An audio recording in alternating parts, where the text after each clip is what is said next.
Es-tu comme moi à vouloir te générer 3000 euros net par mois, rien qu'avec tes investissements?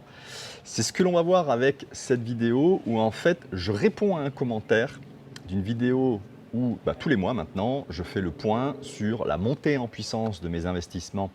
Alors certains investissements en crowdfunding parce que mon objectif dans quelques mois, deuxième semestre 2024, c'est de pouvoir me générer 3000 euros net par mois.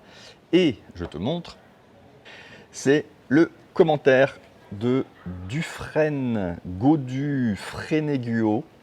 Eh les gars, franchement, vos pseudos sur YouTube, c'est compliqué à mettre des points ou savoir où est le prénom, le nom, je sais pas. Bref, où du coup, il me disait, et là je suis d'accord et pas d'accord avec lui, bonjour, j'ai bien écouté votre vidéo sur YouTube, j'en suis pas sûr. Il faut avoir un capital de 600 000 euros avec 9% de rentabilité, ce qui fait 50 000 euros brut par an. On enlève les impôts et ça fait 3150 euros par mois, quand on divise le net par 12. Donc en fait, il me dit que mon objectif d'être à 3000 euros par mois, moi j'explique dans la vidéo, et c'est ce que je vais démontrer aujourd'hui, c'est qu'il faut un capital un peu plus au-dessus de 300 000 euros et non pas 600 000 euros. C'est-à-dire que là, on est quasiment du simple au double, presque. Alors, j'enlève. Déjà, merci. Alors, je sais pas quel est ton prénom. Mais en tout cas, merci pour le commentaire parce que du coup, on va pouvoir un peu aller plus loin que la vidéo. Alors, pourquoi tu ne l'as pas écouté? Parce que dans la vidéo, j'explique à la fin que le 9% de rentabilité, c'est actuellement ce que j'ai, mais que je souhaite monter en puissance. Bon, alors, ce qu'il faut savoir, on parle de patrimoines qui sont quand même assez importants. On parle de plus de 300 000 euros ou de 600 000 euros ici, comme dans le commentaire. Ce qu'il faut savoir, c'est que la statistique que j'ai récupérée, je t'ai mis le lien, tu l'auras dans la description, c'est que le patrimoine net moyen des artisans, commerçants, chefs d'entreprise en 2023 est de 491 000 euros. Donc ce n'est pas le patrimoine moyen des Français, on est bien d'accord, mais pour ceux qui ont du patrimoine, ce n'est pas exceptionnel de vouloir investir plus de 300 000 euros par rapport à cette classe socio-professionnelle, les entrepreneurs, ceux qui développent leur business et qui mettent de côté pour préparer leur retraite. Contrairement à un salarié où il y a une retraite déjà préparée. Donc il n'y a pas ce besoin d'aller économiser autant. Ok. Donc l'objectif, ce que je vais démontrer dans cette vidéo, c'est qu'est-ce que peut me rapporter ce type de patrimoine chaque année et est-ce que je peux réussir. Finalement, là, on est quasiment à 500 000 euros. Donc, contrairement aux commentaires où on m'explique qu'il faut avoir 600 000 euros pour obtenir plus de 3 000 euros par mois, bon, eh bien, on va voir ça. Et à la fin de cette démonstration, on va se tutoyer. En fait, je vais te démontrer que le 10% net annuel est finalement possible. Ça demande des efforts, ça demande une gestion de risque, mais c'est tout à fait possible. Alors, désolé si tu entends des bruits d'oiseaux, je suis actuellement à Ubud. Ubud, c'est à Bali, c'est en Indonésie, et je suis dans un espace de coworking magnifique au-dessus de la forêt vierge, peut-être pas la forêt vierge, mais au-dessus de la jungle, des bananiers, des cocotiers, c'est juste magnifique. Dis-moi ce que tu en penses de ce cadre. Est-ce que ça t'inspire? Est-ce que ça t'inspirerait pour pouvoir travailler sur tes projets? Moi, ça m'inspire. Et à la fin de la vidéo, je vais te parler d'une opportunité que j'ai mis en place pour moi. Et si tu souhaites rentrer, on en parle plus tard pour pouvoir accélérer. Bienvenue dans cette chaîne YouTube. Jérôme crée un second revenu. Ici, si tu découvres la chaîne, on parle de liberté financière et de liberté géographique, mais plus en détail, on parle d'investissement financier pour se créer des rentes ou préparer sa retraite, et puis d'expatriation, puisque là, en 2024, je vais vraiment basculer de l'Europe vers l'Asie du Sud-Est. Alors, ce qu'il faut savoir, bon, je me suis mis ici un petit historique, tu peux regarder, mais derrière cet historique de qui je suis, mes diplômes, c'est très franco-français, il faut démontrer ses diplômes. Ce qu'il faut savoir, c'est que depuis des années, j'ai un patrimoine finalement significatif par rapport à la moyenne des Français. et que j'essaye à partir de ce patrimoine, au-delà des projets d'entrepreneurs sur lesquels je m'active, et de pouvoir utiliser ce patrimoine pour me créer des rentes. Et si tu me suis depuis quelques années, je t'ai partagé des stratégies de constitution de portefeuille financier en mélangeant des ETF actions, des ETF obligations. Et je me suis rendu compte l'an dernier, puisque quasiment tous ceux qui gèrent leur portefeuille en bourse via des ETF, c'est-à-dire qu'un mélange d'or, d'actions, d'obligations, on s'est pris une rincée. Et moi aussi, je me suis pris une rincée sur une partie de mon patrimoine, sur la partie obligataire. J'ai vraiment une baisse significative de cette partie-là. Et j'ai fait une vidéo il y a à peu près un mois où j'étais en Thaïlande et j'ai expliqué l'inconfort que j'avais finalement d'avoir un gros patrimoine. C'est pas ça qui me fait de l'inconfort, mais c'est de ne pas pouvoir en sortir un revenu régulier. Parce que investir à long terme sur les actions, les obligations, l'or, il y a des fluctuations. Et cette histoire de fluctuation, on va en parler un peu plus tard, c'est pas évident finalement de se projeter au mois le mois si ce patrimoine, on n'arrive pas à le faire travailler au point où, quelque part, on se crée un deuxième salaire, d'où le nom de la chaîne, créer un second revenu. Et il y avait un peu plus d'un an et demi, quand j'étais au Portugal, j'avais commencé à investir, à découvrir et à investir dans le crowdfunding. Et là, ça fait depuis, je crois, le mois d'octobre, où j'accélère drastiquement. C'est français, ça? J'accélère énormément parce qu'en fait, émotionnellement, j'ai toujours une partie de mon patrimoine sur des stratégies long terme, en bourse, etc. Mais voilà, émotionnellement, je préfère créer de la rente. Et les investissements type crowdfunding, financement participatif, là je vais pas tarder à faire du P2P lending, c'est-à-dire du prêt entre particuliers en passant par des structures intermédiaires, ça va me donner un confort qui va m'autoriser finalement tous les mois, une fois que j'aurai atteint ces 3 000 € net par mois, de pouvoir vivre dans un lieu que je choisis et de pouvoir avoir des activités qui me passionnent. Je vais pouvoir, mais vraiment sans aucune culpabilité, c'est vraiment mon objectif, aller plusieurs fois par semaine, aller faire du wakeboard, d'aller plusieurs fois par an me financer un voyage en voilier, parce que c'est ma passion. Mais je ne sais pas quelle est ta passion, toi, mais à partir du moment où tu as un capital et que tu veux être en pré-retraite ou que tu veux profiter de ce patrimoine tout en travaillant sur tes projets d'entrepreneur ou tes investissements, mais voilà, de privilégier aussi le lifestyle, ce que je fais, moi j'ai besoin. Et à travers cette chaîne YouTube, c'est ce que je te... Peut-être pas le mot témoigner, c'est ce que je te partage. Et c'est ce chemin-là que je souhaite partager. Dans la vidéo précédente, justement, où j'ai eu ce commentaire, j'expliquais que aujourd'hui, j'ai, je crois, autour de 15 000 € d'investis. Il y a 3 mois, j'avais 2 000 € d'investis. Donc je vais vraiment accélérer mois après mois. C'est pas 15 000 € par mois que je vais investir. Donc c'est ça que je voulais te partager. Si tu découvres la chaîne ou si tu es déjà là et finalement je ne suis pas allé aussi loin je recolle un peu les morceaux qu'il y a eu dans différentes vidéos. Ok. La question que j'aimerais te poser, c'est quel est le niveau de risque que toi, tu es prêt à prendre sur ton patrimoine? Et est-ce que tu penses qu'il est possible d'atteindre 15% par an avec finalement un risque moindre que d'investir sur des ETF actions, des ETF obligations, des ETF or? Tous ces ETF, c'est très pratique, mais il y a des fluctuations. Ce n'est pas positif chaque année, il y a des années négatives et on l'a tous vécu en 2022. Alors, juste un petit avertissement, ici ce que je te partage c'est mon expérience. Ce que je mets en place sur mon patrimoine, ça ne veut pas dire que c'est applicable sur le tien, ce n'est pas un conseil d'investissement. Mon objectif ici, c'est de partager. Partager mon chemin, partager mon voyage d'investisseur, partager la création de mon lifestyle. Après, à toi, chacun de choisir d'aller picorer sur cette chaîne YouTube, sur d'autres chaînes, sur des blogs, sur un conseiller en gestion de patrimoine, ce qui est quand même, à mon avis, un très bon conseil à donner, pour pouvoir construire après.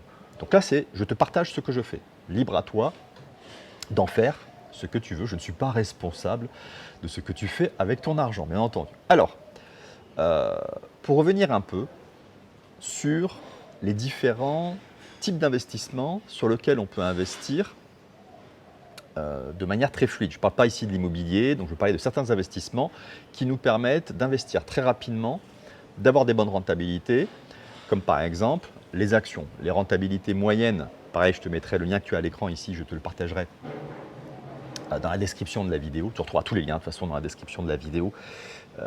Pense à regarder, il y a beaucoup de choses. La rentabilité moyenne sur le siècle dernier, c'est 12% par an. Rentabilité moyenne, on est d'accord. Parce que la volatilité, c'est, si on prend une période assez récente, l'éclatement de la bulle Internet, donc si je me rappelle bien, c'est 99-2000, moins 65% sur, je crois, le CAC 40 ou le SP, enfin, un gros crack. C'est là où c'est très inconfortable, c'est que si je suis investi que sur les actions, parce que 12% par an, c'est bien, c'est très bien. Ça m'irait très bien, mais moins 65% sur une année, on met plusieurs années à récupérer la perte du patrimoine. Donc c'est pas possible, c'est juste pas possible d'investir uniquement sur des actions.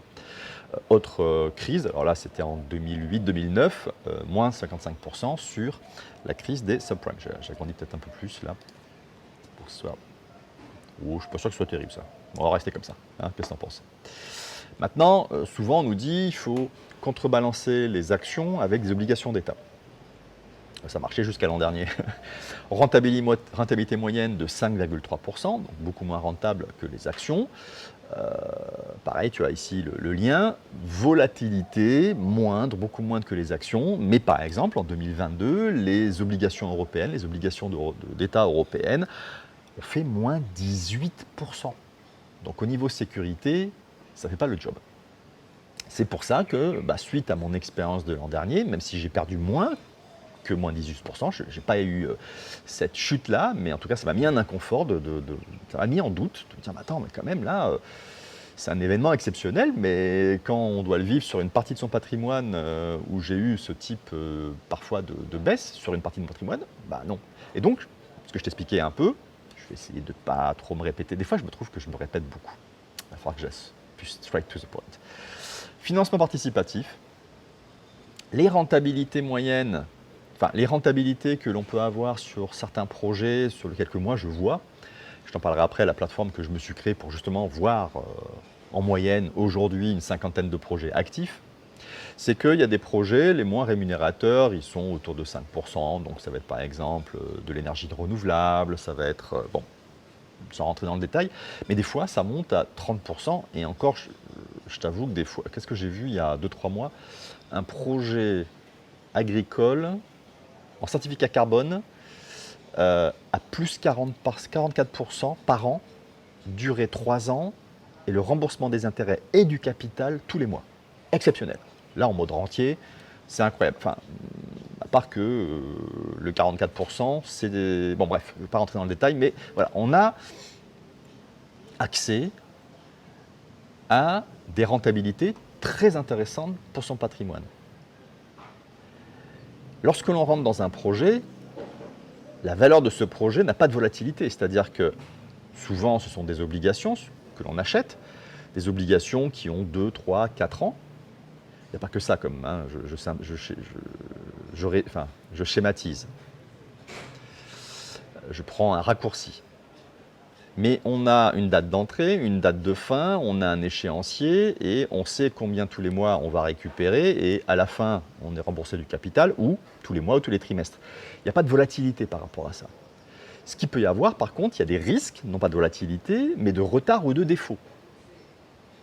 En cas de retard, si par exemple le projet était prévu sur 18 mois et finalement la personne rembourse sur 24 mois, elle aurait 6 mois de retard. Mais qu'est-ce qui se passe dans ces cas-là? Les 6 mois de plus, sur Eximper, 6 mois d'intérêt en plus. Donc, si tu es sur des projets où on te rembourse le capital à la fin, tu as un problème de liquidité, c'est-à-dire que ce que tu avais prévu de récupérer au bout de 18 mois, par exemple si tu as investi 10 000 € sur ce projet-là, c'est décalé. D'où moi mon objectif, c'est de ne rentrer que sur des projets où on me rembourse le capital et les intérêts tous les mois ou tous les trimestres. J'évite les autres projets, je teste aussi, donc je rentre dans d'autres projets, mais je privilégie ça. Mais retard, finalement, est-ce que c'est un problème? Pas systématiquement. Et les défauts, eh ben, les défauts, il y en a, mais c'est très rare. Je t'ai trouvé une étude où ils ont mélangé les défauts et les retards, mais c'est l'étude à ce jour que j'ai trouvé la plus complète. Si tu as accès à une étude qui est vraiment complète sur les défauts, mets-la dans les commentaires, partage-la à la communauté de ceux qui suivent cette chaîne YouTube, et je la regarderai parce que pour l'instant, je n'ai pas trouvé. Mais c'est tellement rare qu'ils l'intègrent avec les retards. Je vois passer sur Twitter des choses que, voilà, depuis quelques mois, il y a une personne qui est dans l'immobilier, qui vient de faire défaut. L'entreprise a fait faillite. Ça ne veut pas dire que tu ne récupéreras pas ton patrimoine si tu as investi, ça veut dire que la plateforme va devoir lancer des actions pour pouvoir saisir éventuellement le bien qui était en garantie et donc de récupérer une partie ou éventuellement tout le patrimoine qui est investi. On verra en fonction de la valeur de l'immeuble ou du bien immobilier, dans quel état il est, en fonction des travaux, des avancées. Donc ce n'est pas une perte complète, c'est juste là, par contre, ça peut durer 1 an ou 2 ans, le temps que tout soit mis en place, la justice. Bon, donc ça peut être gênant, mais c'est tellement rare que pour l'instant, on ne le voit pas dans le pourcentage des défauts sur les plateformes. Si je me trompe, parce que c'est un chemin, je découvre au fur et à mesure, n'hésite pas à me mettre dans les commentaires le lien vers éventuellement des études beaucoup plus précises. Ça m'intéresse. Et ça intéressera les autres. Alors, on a vu que maintenant, ce que je voulais te démontrer, c'est que récupérer 3 000 € net par mois en enlevant le risque de volatilité des actions, des obligations, du cours de l'or, pour moi, à ce jour, les investissements en financement, les financements participatifs, c'est ce que je privilégie. Donc c'est ce que je voulais te montrer. Dis-moi ce que tu en penses, toi de ton côté, par rapport à l'investissement que tu fais dans ton patrimoine pour pouvoir avoir cette rentabilité. Peut-être que l'immobilier avec des loyers est très bien. Voilà, donc partage ton retour d'expérience. Bon, maintenant, les chiffres. Pour dire que je n'ai pas besoin d'un patrimoine de 600 000 € pour obtenir 3 000 € par mois. Et on va donc faire un peu de mathématiques. Mon objectif, c'est 3 000 € net par mois. D'accord. Donc, je multiplie par 12. Je vais peut-être agrandir, là, du coup. Hein? Ouais, c'est plus sympa. J'ai mon moniteur, c'est pour ça que je regarde ici. 3 000 € net par mois. Si je fais x 12, c'est pas 39 000, c'est 36 000. Du coup, je me dis, mais j'avais fait les calculs avec ma calculatrice, mais j'ai dû inverser le 6 sur le 9. Je suis un peu dyslexique, moi. Donc ça, c'est le net. Mais il faut que je rajoute ma flat tax. Donc il va falloir que je rajoute les 30%. Donc ça veut dire qu'il faut que, en brut, je génère 4 285 € par mois. Brut par mois. Ce qui me fait un objectif de rente de près de 51 000 € par mois. Et c'est là où je ne suis pas d'accord, mais c'est parce que le commentaire, malgré ce qu'il a dit, il n'est pas allé jusqu'au bout de la vidéo, parce que j'indiquais dans la vidéo, tu trouveras le lien au-dessus, que à ce jour, c'était la rentabilité que j'obtenais, mais que mon objectif, justement, c'était de monter en puissance et d'obtenir ces 15% bruts par mois. Et donc, si j'applique une rentabilité, si je vais chercher une rentabilité moyenne de 15% brut par mois, le patrimoine qu'il me faut est de 343 000 €. Donc, j'avais dit dans la vidéo, je vais calculer rapidement comme ça de tête, 300 000 €. Je me suis trompé. Donc, il avait raison. Et il avait tort, parce qu'il n'était pas allé jusqu'au bout de la vidéo. Avant d'aller plus loin sur la suite de l'analyse, si tu ne l'as pas déjà fait, si tu es encore là en train de m'écouter, c'est que certainement que ces sujets-là t'intéressent. Donc là, aujourd'hui, on parle d'investissement. Songe à t'abonner à la chaîne YouTube. Alors maintenant, la stratégie, justement, pour passer aujourd'hui à peu près 9% ou à peu près 10%, je crois qu'à ce jour, je suis à 9,97%, et d'aller obtenir du 15%, c'est le choix des plateformes, le choix des projets. Alors, il y a une plateforme qui est exceptionnelle, sur laquelle je suis très investi, et mon objectif, c'est de trouver d'autres plateformes, c'est Heavy Finance. Heavy Finance, ce sont des projets agricoles dans l'Europe du Nord, pays baltes, l'Europe de l'Est, il y a la Pologne, la Bulgarie, enfin Pologne, peut-être que c'est encore l'Europe du Nord, et des fois des projets au Portugal. Donc à la périphérie de l'Union européenne.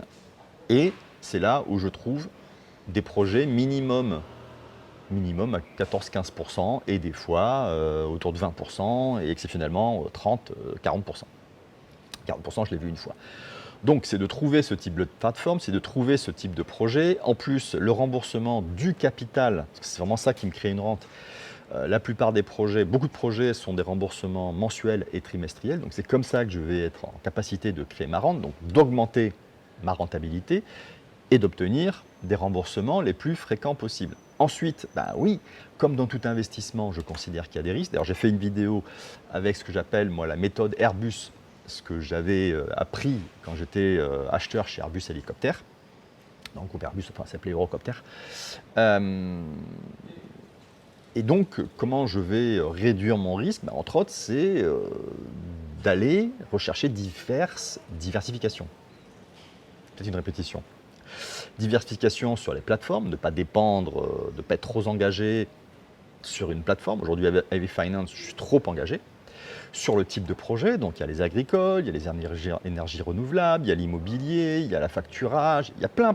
Il y a le P2P lending sur lequel je vais rentrer. Ensuite, de multiplier le nombre de projets. Si tu investis sur une cinquantaine de projets, qu'il y en a qui est en un qui est en défaut, eh ben, ça va te réduire temporairement, le temps que le problématique soit géré, eh ben, ça va te faire un cinquantième d'impact sur ta rentabilité. Donc si tu es à 15%, ça fait un cinquantième, ça doit faire 0,3%. Donc je dis une bêtise, je suis en train de faire un calcul mental. Donc peut-être que tu passes de 15 à 14,7% parce que tu as un projet qui est en défaut, d'autres qui sont en retard, mais de toute façon on va te rembourser les intérêts. Donc pareil, ça va un peu réduire ta rentabilité, mais tu ne passes pas de 15% annuel sur les actions ou les obligations à moins 60% ou à moins 20%. Je te laisse réfléchir là-dessus. Et puis, diversification sur la zone géographique. Aujourd'hui, je suis exclusivement en Europe, donc je vais commencer à regarder. Je cherche des plateformes en Asie, en Amérique, pourquoi pas en Afrique, voilà, et de voir si je suis autorisé en tant que résident français de pouvoir investir sur ces plateformes pour pouvoir répartir. Parce qu'aujourd'hui, je crois cette année, l'ensemble des BRICS, le PIB total des BRICS est en train de dépasser le PIB total du G7. Donc on a au niveau économie mondiale une bascule. Donc c'est bien, il y a des belles choses à faire en Europe, mais il y a des opportunités en dehors de. Alors le G7, c'est pas que l'Europe, on va dire le mode occidental plus le Japon. Parce qu'il y a aussi, je crois, l'Australie dans le G7, si je ne dis pas de bêtises. J'ai un doute. Bon, bref. Maintenant, si toi tu veux investir dans ce type, que tu investis déjà dans ce type d'investissement et que tu veux accélérer, voilà l'opportunité que dont je t'avais parlé au début de la vidéo. Je me suis créé un outil pour m'aider à accélérer. Je me suis créé un outil qui va aller récupérer une grande partie des projets. Alors je ne peux pas récupérer l'ensemble des projets, mais j'ai en permanence 50 projets en cours de collecte sur une base de données que je me crée, que j'alimente plusieurs fois par jour. Je me suis créé des systèmes de filtres, par exemple, pour ne voir que ceux qui sont bien notés, ou que ceux qui vont rémunérer tous les mois ou tous les trimestres. Enfin, je construis ça, et en fait, c'est pas que je le construis, c'est que je le co-construis. Je le co-développe parce que je l'ai ouvert. Autour de moi, il y avait des investisseurs qui m'ont dit, Jérôme, est-ce que tu pourrais ton outil m'intéresse, est-ce que ce serait possible que je puisse l'utiliser? Donc je crée un abonnement qui est ridicule aujourd'hui parce que je suis en train de constituer un groupe de pionniers, je veux qu'on arrive à 10 personnes et qu'on co-développe. C'est ce qu'on commence à faire, tu trouveras des vidéos justement où j'en suis à mon 3e community call, c'est-à-dire je fais un point sur le développement et puis régulièrement il y a un pionnier qui est disponible et qui va me faire son feedback, ses idées de fonctionnalités qu'il aimerait avoir parce qu'il a l'habitude d'investir et que il y a Thibaut dernièrement qui est rentré et qui m'a dit qu'il avait une grande difficulté à augmenter le nombre de projets parce que c'était une galère à suivre les remboursements. Donc on va développer une fonctionnalité dans l'outil pour faciliter le travail des investisseurs. Et pourquoi je brade? C'est uniquement pour ces gens-là, les pionniers, parce que je considère que c'est du gagnant-gagnant. La personne, elle vient, elle participe. En fait, moi, j'ai des gros frais, j'ai pas mal d'outils que j'utilise pour pouvoir aller récupérer les projets. Puis j'apporte de la valeur à ces personnes-là. Elles sont conscientes de la valeur que j'apporte. Donc c'est normal à un moment d'avoir un abonnement. Et par contre, comme on le co-développe et qu'elle m'aide à rajouter des fonctionnalités qui m'aident aussi, bah, je trouve ça normal de faire une super ristourne. Donc, je t'invite à cliquer sur le premier lien, de regarder. Si tu investis déjà, tu peux à ce moment-là demander à ce qu'on s'appelle, toi et moi, et puis bah, on voit si cet outil peut être utile ou pas, tout simplement. Et puis, bah, si tu es débutant, je pense dans quelques mois, le temps de vraiment développer, de me concentrer sur le développement des fonctionnalités puissantes. Mon objectif, c'est je dirais d'ici 2 mois, d'arriver en permanence à une centaine de projets actifs. On va voir si je peux le faire. Voilà, donc je me concentre surtout là-dessus, les plateformes, les projets, le nombre de projets, les fonctionnalités, parce que les débutants, je pense que si vous venez dans la plateforme, c'est normal que je développe une partie formation, accueil, que je vous prenne plus par la main qu'un investisseur qui a l'habitude. Donc je ferai ça dans un deuxième temps. Voilà, et puis avant de terminer cette vidéo, je t'ai parlé tout à l'heure de comment je gérais mon risque. Tu as une vidéo ici où bah, j'avais fait il y a un mois, j'étais sur la plage, je crois, à Koh Samui, et j'explique comment je gère mon risque, et ça va t'intéresser certainement, que tu sois débutant ou expert. Si tu es expert, bah, pour affiner, pour voir un peu des choses que l'on faisait chez Airbus.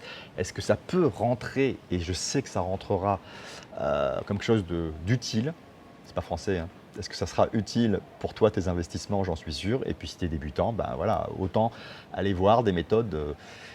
Quand tu es chez Airbus et que tu fabriques des hélicoptères, la gestion du risque, elle est importante. Mais il ne faut pas trop, on appelle ça, sécuriser, parce que tout ce qui est aéronautique, tout ce qui est sécurité supplémentaire, ça amène du poids physique. Et le poids physique, c'est l'ennemi.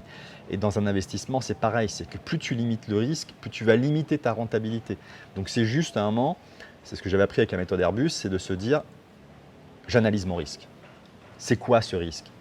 Et on n'est pas obligé de l'éliminer. Chez Airbus, on n'éliminait pas le risque. On l'analysait, on essayait de voir, de comprendre quelle était la probabilité que ce risque se réalise et quelles étaient les solutions possibles. Enfin, je ne vais pas te faire la vidéo à nouveau. Tu cliques ici et tu vas avoir la méthode Airbus de la gestion du risque.